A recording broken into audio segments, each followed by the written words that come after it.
Émotionnel ou rationnel, en accord ou à l'opposé. Les rencontres de l'heure. Avec Antoine Robitaille et Alexandre Dubé. Bonjour à vous deux.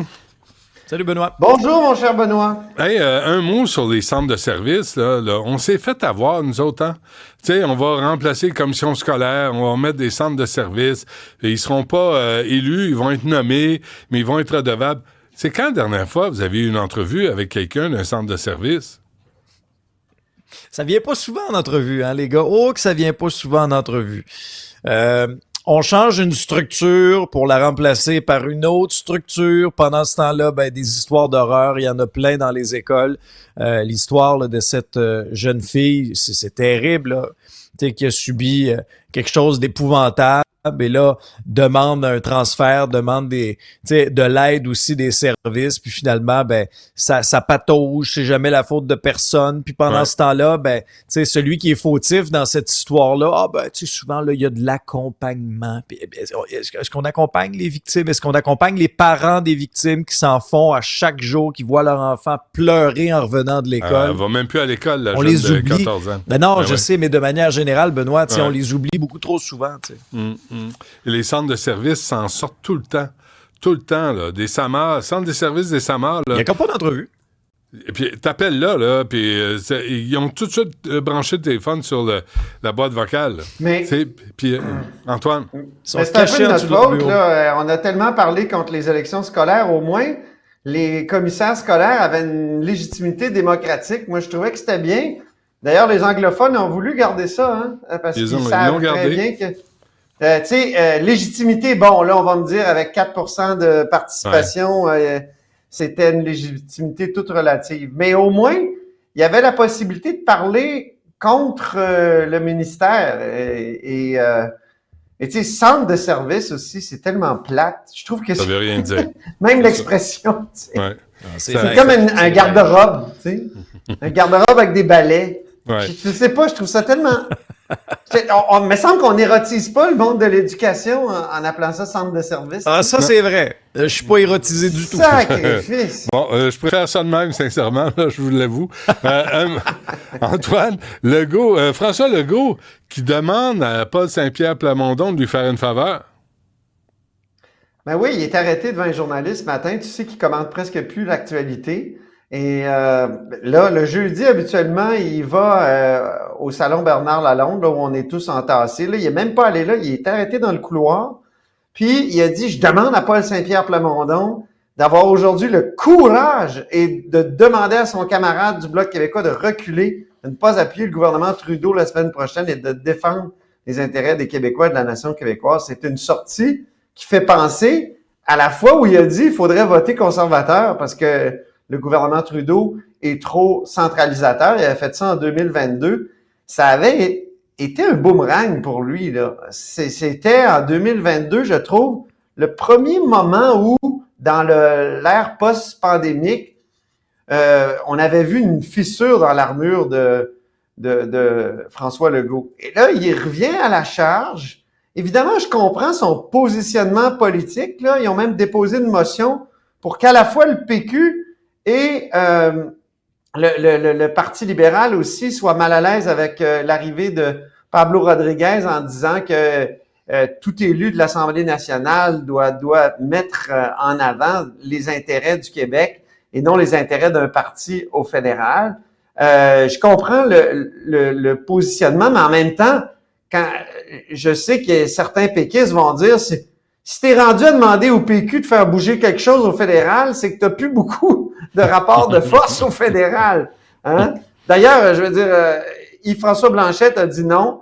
Je suis ni conservateur, ni libéral, ni caquiste. Je suis chef du Bloc québécois. Alors, il va continuer finalement, il va faire comme il avait annoncé hier, c'est-à-dire il va voter contre la motion des conservateurs qui se présente très simplement comme on retire notre confiance, nous, à Justin Trudeau. Là, Yves-François Blanchet dit c'est parce qu'ils n'ont pas mis dans la motion de censure là, qu'il y avait l'immigration, puis il y avait la dette, puis il aurait fallu qu'ils énumèrent les raisons pour lesquelles ils font plus confiance au gouvernement. Là, ça finit plus. Là, ça ressemble à la question de référendaire de 1980. Là. On s'y retrouve plus. Oui, mais j'ai trouvé, moi, Yves-François Blanchet assez habile hier en disant tout de suite, non. J'embarque pas dans leur piège à con. C'est moi qui ajoute piège à con. Ben, parce que tu définis tout de suite l'adversaire. Tu te dis, je suis pas un conservateur, puis c'est pas les valeurs conservatrices, c'est pas les valeurs québécoises. Ça, je trouvais ça intéressant parce que c'est ça le problème. C'est ça qui passe pas entre Poilievre et les Québécois. Là. Les Québécois sentent que, il y a du monde, tu sais, contre l'avortement dans ce gang-là. Il y a du monde contre, finalement, la notion de changement climatique. Je sais là que d'autres, comme Mathieu Bock-Côté, vont dire le Bloc n'a pas le monopole des valeurs québécoises, puis il y a du conservatisme dans la société québécoise. Oui, moi, je suis d'accord, il y a un conservatisme diffus, et le Parti conservateur fédéral a vraiment pas le monopole sur le conservatisme diffus des Québécois. C'est-à-dire, ça existe dans une partie du Québec, mais, tu sais, on sent, tu sais, s'il y a une chose au Québec, c'est qu'on est souvent anti-religieux, là, lâche-moi avec ton discours des années 60. Là, on va arriver en 2024. Ben voyons, on se méfie. Moi, on le voit avec la laïcité, on se méfie des religieux, puis je pense que plusieurs Québécois sentent au Parti conservateur des influences républicaines américaines, albertaines, et c'est ça qui fait, et je pense que c'est ça que le Bloc québécois veut mettre en avant, définir l'adversaire. C'est ça qu'il a voulu faire hier, puis de toute manière, tu sais, ça aurait été de changer Trudeau pour Poilievre. Ouais, Alexandre, qui a comparé entre une tarentule et une vipère. Hein? Des mots pas très, très gentils de part et d'autre. Mais oui, c'est important, puis Antoine a raison, de définir son adversaire en politique. C'est clair. Yves-François Blanchet l'a fait hier, mais Pierre Poilievre le fait aussi régulièrement avec, entre autres, M. Trudeau, mais aussi M. Blanchet au Québec, là, lorsqu'il parle du bloc libéral. Et une des raisons aussi pourquoi Yves-François Blanchet, on peut le présumer, n'est pas allé de l'avant avec cette motion-là aussi, c'est le gain qu'il espère faire pour les aînés, là, pour la pension, augmenter la pension des gens de 65 à 74 ans. Et est-ce qu'il y a de l'ouverture du côté des libéraux? Ah, ben, ça va coûter cher, Benoît. Ça, c'est clair que ça va coûter cher. Tout comme le programme pour que tu aies des belles dents, là. Ça aussi, ça coûte cher. Ouais. Le programme pour que tu prennes tes pilules aux 4 heures, ça aussi, Benoît, ça coûte au moins, les cher. pensions, on les paye en partie, là. Je veux dire, c'est les travailleurs qui les payent, là. Ouais. Ah non, c'est clair, mais ce tango politique-là, c'est ce à quoi on va assister là, dans les prochaines semaines à Ottawa, c'est clair. Là. Mais dans ce cas-ci, rapidement, Yves-François Blanchet n'a pas laissé c'est un peu comme un presto, là, la pression monter à l'intérieur. C'est ce qui serait arrivé au cours de la semaine prochaine. On aurait déposé la motion, mardi, on aurait voté la motion mercredi. Alors là, ça aurait monté. François Blanchet a dit, finalement, moi, j'embarque pas dans ce jeu-là. Et pour reprendre l'expression qui disait, on est 4 chars qui jouent au chicken en même temps. Oui, c'est ça. Là, c'est lui qui s'est tassé le premier. Oui, puis la NPD appuiera pas non plus la motion des conservateurs, donc de toute manière, elle n'aurait pas passé. Ouais, mais en même temps, tu sais, je reviens, là, Yves-François Blanchet, hier aussi, là, il m'a fait la nomenclature là, des valeurs, tu sais, anti-avortement, il revient toujours là-dessus. Je veux bien, mais est-ce que t'es plus... tu sais, Justin Trudeau, on l'a appris, a doublé la dette du Canada en 9 ans seulement. Doublé, sa cramouille.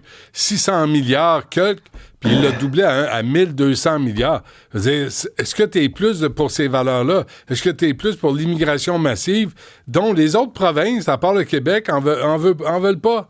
C'est bizarre, mais ça fait plus ton affaire. C'est quoi ça, les valeurs conservatrices? L'anti-avortement, c'est réglé au Québec. Tu trouves pas, Antoine, qu'il s'approprie un pouvoir qu'il n'a pas sur l'opinion publique des Québécois? Non, moi je trouve qu'il essaie de se faire le porte-parole des consensus québécois. Puis c'est sûr que c'est pas évident, mais il y a des consensus autour des choses qu'il a nommées. Là. Et c'est sûr, là, quand tu vois des sondages là-dessus, des motions unanimes de l'Assemblée nationale aussi. Il me semble que c'est assez conforme à ça. Puis là, Mais Qu'est-ce il que demande pas François l'abolition Legault... du poste de El Gawabi. Tu sais, dans toutes les... Là, il parle des pensions. Là. Je veux bien une pension. Qui va payer ça? Combien ça va coûter? On ajoute ça à la dette? Et pendant ce temps-là, il dit pas, là, celle qui jette de l'huile sur le feu Les constamment... pensions, là, on les qui paye en broille. partie. Hein. Ouais. Ben, en partie, mais ça dépend. Ouais. La partie est plus ou moins grosse. Mais Alexandre, est-ce que Yves-François Blanchet a parlé d'abolir le poste de Mme El Gawabi au plus sacrant dans ses négos avec les libéraux? Ben, je suis pas derrière les portes closes, mais c'est sûr que la question de Mme El Gawabi et ses positions, une émissaire nommée M. Trudeau, un poste qui a été créé 100% par M. Trudeau, là, qui est censé créer des ponts, tisser des liens, tendre la main. C'est tout le Bloc contraire. l'a attaqué, ce poste-là, me semble, nous a demandé son oui, abolition. dans le passé. Oui, puis l'Assemblée nationale aussi l'avait fait la semaine dernière. Hey, même Pablo Rodriguez vient de dire qu'il est contre. C'est incroyable. Ce que dire. Hein? C'était intéressant. J'écoutais. Quel revirement. J'écoutais juste avant qu'on se parle la conférence de presse de Pablo Rodriguez. Puis l'image était forte, hein, Antoine et Benoît. Là. Oui. On l'a vu marcher, traverser le pont, traverser la rivière des Outaouais, passer d'Ottawa jusqu'à Gatineau. Bon, le désavantage de faire ça puis de marcher par une journée où il fait aussi chaud que ça, c'est que on a chaud puis qu'on a l'air, on transpire un peu pendant le point de presse. Mais une des bonnes lignes de son point de presse, c'était entre autres sur la question de Mme El Gawabi. Puis il disait, si j'avais été à l'Assemblée nationale, j'aurais voté avec les députés de l'Assemblée nationale pour la congédier. Ah! Mais pourquoi il l'a pas fait? Pourquoi il l'a pas fait? Exactement, pourquoi il l'a pas fait dans le temps? Non, mais il devait respecter la solidarité ministérielle dans son gouvernement. Hein? M. Trudeau, ses valeurs multiculturalistes. Si c'était si important, là, je veux dire, il y en a des ministres qui ont démissionné. Là, Lucien Bouchard a démissionné sur Mitch à un moment donné. En tout cas, exactement. Non, mais si tu as du courage politiquement, puis si tu n'es pas un carriériste, tu vas dire, moi, je peux pas adhérer à ça, là. Puis c'est pas vrai, je vais faire partie du gouvernement qui a ces valeurs-là. Mais là, tout à coup, il change de bord. C'est un cas assez particulier, là, tu sais, de passer comme ça directement du fédéral au Québec. Et là, je sais qu'il y a des libéraux.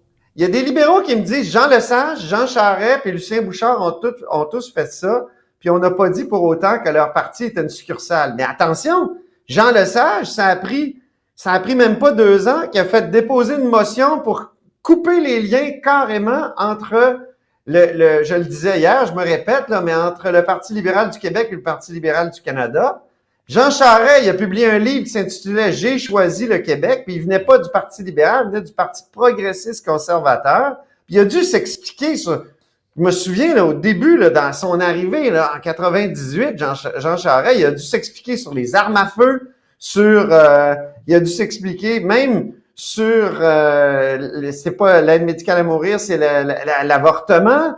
C'était aussi sur la peine de mort. Voilà, c'est ça que je cherchais parce que il y avait eu plein de députés pro-peine de mort dans le Parti progressiste conservateur. Il avait dû s'expliquer sur les grandes différences entre les deux. Il a publié son livre, et là, donc, il a dit qu'il avait changé d'idée là-dessus. Ben, Rodriguez va faire un peu la même chose, mais ça va être encore plus difficile parce que la vision du fédéralisme du Parti libéral du Canada puis celle du Parti libéral du Québec, ben, ça devrait pas être la même affaire, là. Mais Antoine et Benoît, moi, j'ai l'impression qu'il y aura 2 gros angles d'attaque, là, entre autres pour les adversaires, puis ça a déjà commencé, là. Il va traîner un peu avec lui le bilan de Justin Trudeau au Québec. Benoît, tu faisais référence avec Mme El Gawabi. Pourquoi vous avez toléré ça à l'intérieur du caucus si vous n'étiez pas d'accord? C'est clair qu'ils vont l'attaquer là-dessus. L'autre point, c'est qu'il continue à siéger. Il a démissionné comme ministre, il quitte le caucus, mais il reste quand même député à Ottawa. Puis la discussion qu'on avait avec Mario, on disait à matin, c'est comme s'il y a une patte au Québec, une patte à Ottawa. C'est son petit côté Martine Ouellette. Ça nous rappelle Martine Ouellette, t'as raison, Antoine. Puis elle avait été amplement critiquée là-dessus. Alors, oui. Au-delà du fait que, oui, Pablo Rodriguez, c'est une... Mais là, il sera pas au caucus au moins, Alexandre, hein? T'as entendu? C'est ça. Heureusement, il sera pas au caucus. Il y avait un flou, on se posait la question. Là, il sera pas au caucus, t'as entièrement raison de le souligner. Mais c'est sûr que de ce côté-là, au-delà du fait que c'est quand même, une candidature importante, bien avec une notoriété, c'est un habile parlementaire, des beaux cheveux, ça c'est juste pour toi, Benoît. mais au-delà de ça, il y aura quand même il y aura quand même des Moi aussi, cibles je suis d'attaque jaloux. sur Pablo Rodriguez. Ah, moi aussi, je suis jaloux, là. Bon, toi, arrête, Maman. fais pas un mot. Ah, eux. T'sais, nous autres, les plumés, on a le droit d'être, on a le droit Ouais. d'être jaloux. Tu sais, là, fais pas semblant avec ta grosse Il y en a plus que moumoute. moi quand même. Oui, non, elle paraît bien en plus. Ça veille Non, de m'en faire planter comme Benoît. Ouais, ben oui, ça marche pas, oublie ça. Dis donc, mais en même temps, là, il arrive au Parti libéral, quand, il va faire quoi, là, d'un point de vue, tu sais, c'est le Parti économique, là, paraît-il, du Québec. Puis il vient d'un parti qui a doublé la dette. Doublé. Cachez la carte de crédit du Québec, s'il vous plaît. Ouais. Ben non, Ils Il vont s'est la déjà loader. fait attaquer par un candidat. Là. Fred Beauchemin a dit Ouais. que je suis pas d'accord avec lui sur le plan des finances publiques. Fred Beauchemin, il est appuyé par qui? Carlos Letao et donc l'ancien ministre des Finances de Philippe Couillard. Et donc, lui, il dit il faut revenir à l'équilibre budgétaire le plus rapidement possible. Est-ce que c'est avec un chef comme Pablo Rodriguez qui peut promettre une telle chose? Ça va être difficile parce Ouais, que Pablo ça va être- Rodriguez a appuyé les dépenses. Mais ça va être incroyable. intéressant, là, la course au Parti libéral. Ça va être le fun. Oui, Là, on va mais pouvoir, ça va laisser des traces. Moi, je dis, une course, c'est bon pour le débat d'idées, mais c'est mauvais pour un parti parce que ça laisse des traces très longtemps. Moi, je me souviens très bien, tu sais, à l'ère Couillard, là, que souvent, on se disait, voyons, ce député-là, il est comme en porte-à-faux par rapport au parti sur tel l'autre, sujet. Paradis. Mais c'était un Moreau. Là, on se rendait compte que, il avait appuyé Moreau. Ben L'autre oui. avait appuyé Bachand. Donc, tu avais Ouais. des clans. Il y a des clans qui se forment comme ça. Mais comment il s'appelait, Antoine, là, Paradis, en Estrie? Pierre Denis Paradis? Oui, Pierre Paradis, ben oui. Pierre ben oui. Paradis, qui a rongé son frein sous Jean Charest, qui voulait rien savoir de lui. Je sais pas ce Ouais. qui est arrivé. Je sais pas ce qui est arrivé. Mais On l'a c'était jamais pas- su. Non, on l'a pas su, on ne le saura pas. Non, mais- Le Mais Parti là, libéral... ça, Jean c'est Charest vrai. avait été au moins couronné. Puis un couronnement, souvent, ça aide à l'unité du parti. Bon, tu Ouais. vas me dire, sous Dominique Anglade, ça n'a pas pas paru, aidé. là, mais bon. Eh non. C'est un Mais- parti qui est mais en conclusion, difficulté. Excuse-moi, conclusion, Alexandre, oui. Non, mais je te pour dire en conclusion là-dessus, moi, sa meilleure ligne de son point de presse, là, c'est quand je trouve qu'il mettait de l'avant la relance du Parti libéral en 2015. Il était organisateur, il était un des architectes de ça. Oui, bon, M. Trudeau a plu quand même à un grand nombre de Canadiens à ce moment-là, j'insiste, à ce moment-là. Mais alors, s'il a relancé le Parti libéral fédéral de 2015, ben, moi, je suis capable de le relancer, le Parti libéral du Québec en 2024-2025. Ah ouais. Je pense que stratégiquement, ça peut être vendeur. Là. Ça peut être sexy. Il est habile, Oui. M. Rodriguez. Il faut lui donner ça. Absolument.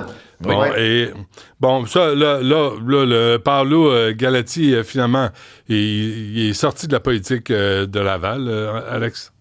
Ouais, je suis allé chez Costco tantôt, je l'ai pas croisé. Non? Mais je me suis dit, je regardais un peu dans l'allée des crèmes à main. Ah, tu l'as- non, dans- non, dans fallait l'allée que tu des regardes. pots de miel. Fallait que tu regardes la caisse où on fait des retours. Là, C'est ça qui là, arrive. il retourne les cochonneries qu'il a achetées. J'espère qu'il les a pas ouvertes, là. Eh non, c'est ça. Mais bon, deux choses par rapport à ça. Puis je veux juste souligner le travail essentiel de notre bureau d'enquête dans des dossiers comme ça, dans des dossiers comme l'Office de consultation publique de Montréal. Tu sais, notre argent, comment c'est utilisé par les organisations, par les élus. Dans ce cas-ci, ben, Paolo Galati, de un, s'est retiré là, le temps de l'enquête du parti Action Laval. Et il est maintenant dans la mire de la Commission municipale du Québec, là, qui veut savoir un petit peu les justifications de ça. C'est la ministre des Affaires municipales, André Laforêt, qui l'a annoncé. Et là, il y avait cet appel aussi du maire de Laval, Stéphane Boyer, de dire, ben, vous devriez rembourser les contribuables pour les achats que vous avez faits. J'ai de la difficulté à les justifier. Puis moi, mon gros point d'interrogation, c'est que là, c'est le trésorier de la ville qui s'occupe de ça, là, tu sais, puis qui demande à l'élu, OK, ça, vous avez fait ces achats-là dans le cadre de vos fonctions. Puis là, si l'élu dit oui, OK, qu'est-ce qui se passe? Il n'y a pas plus d'investigation. Moi, là, si j'arrive sur mon compte de dépenses, là, puis j'arrive, moi, là, je travaille le matin, OK? Faut que je dorme de bonnes nuits de sommeil. Fait que moi, je vais aller là, m'acheter un beau lit king. Là. Non, mais hey, moi, je suis l'émission du matin. T'as Là, raison. c'est sur mon compte de dépenses, c'est dans le cadre C'est de vrai. mes fonctions. Mhm. Et puis là, je mets une petite crème à main à vino, là, en même temps. Ça fait... Alors, ce que tu fais Non, dans mais- ton lit, ça ne nous regarde pas. Non, mais c'est là que tu vois, entre le privé et le public, j'en reviens pas parfois des largesses Ouais. de nos institutions avec notre argent. Mais il faudrait pas, Antoine, il faudrait pas. Tu sais, il me semble qu'on s'était déjà parlé de ça dans une autre vie. Il serait pas temps de couper ça, les comptes de dépenses. Tu sais, toutes les compagnies, les cabinets qui achètent des billets de hockey au Centre Bell, qui mettent ça sur leur compte de dépenses, et puis on finit par les rembourser en partie, nous tous, pour tu sais... Non, je comprends ce que tu veux dire. Moi, je pense qu'on devrait au moins avoir accès aux détails des comptes de dépenses des députés. Voilà.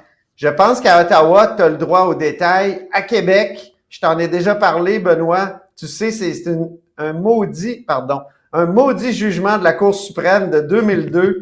C'est un journaliste de The Gazette qui était allé jusqu'en Cour suprême pour réclamer le détail des dépenses de nos députés. Puis la Cour suprême, en majorité, mais il y avait une belle minorité, c'était Bastarache, le juge Bastarache qui avait écrit un beau jugement minoritaire. Il avait dit, moi, je comprends pas pourquoi ça devrait être secret, là. La confidentialité des gens, mettons, que tu rencontres au restaurant, parce que c'est ça qu'invoquaient les élus, ben, il y a moyen d'avoir du caviardage puis tout ça.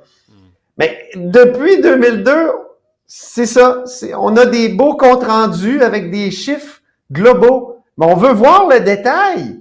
Et je le dis encore, là, on l'a pas, le détail à Québec, puis c'est pas correct. Tu sais, tous les anciens députés me disent toujours que l'Assemblée nationale fait une très bonne job pour contrôler ces dépenses-là, pose beaucoup plus de questions manifestement qu'à Laval. Ouais, mais est-ce qu'elle obtient des réponses? S'ils font un si bon travail de contrôle, ben montrez-nous le détail.